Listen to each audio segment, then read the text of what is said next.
What a way to celebrate Christmas without your father, huh? What a way, huh? That you're gonna have a Christmas and your father won't be there to open that gift with you.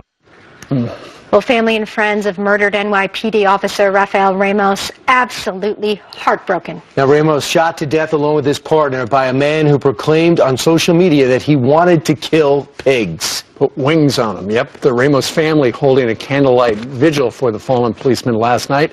Ainsley Earhart was in attendance, and Ainsley, the family must have just been going, why? They were. Why? They were. They are so brokenhearted. But what a remarkable family.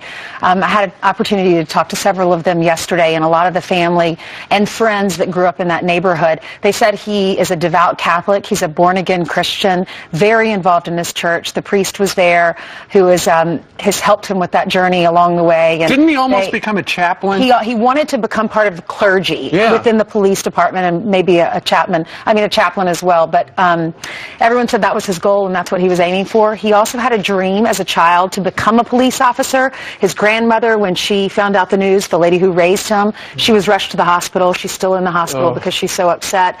His child is in college, and he's trying to raise, the family's trying now to get the word out that they don't have the money to send this child to college. The dad was working overtime, but here's what one of the cousins said about his dream of being a police officer and what a great guy he is.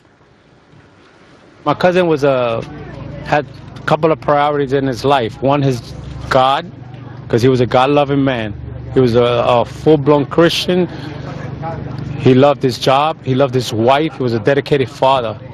And I wish I could be half the man my cousin was. Really. You know, because that's the way he was. He was sweet. He didn't deserve like this to die. He just didn't. They said that they're tired of the anti-killing rhetoric, or the cop-killing rhetoric. Yeah, exactly. The pigs and wanting to kill cops. They're sick of that. They're tired of what Bill de Blasio is saying, and this is what one of the childhood friends that grew up across the street said. We as children wanted to be cops as we grow up. Now when we see all these YouTube videos showing them doing their jobs, we forget these are criminals that they're out there apprehending. And de Blasio's out there in the front lines, you know, defending these criminals, but the people who are defending his own family, he's not out here for. And I find it disgraceful. And just to show you what great individuals these guys were, this wasn't even their precinct. They were in Bed-Stuy. His precinct was Dumbo, which is right over the Brooklyn Bridge. They were in Bed-Stuy because they said there are 2 housing projects that are fighting and have been for the last 7 to 9 months. So they are out there working overtime on each corner surrounding those housing projects to make sure they keep the peace.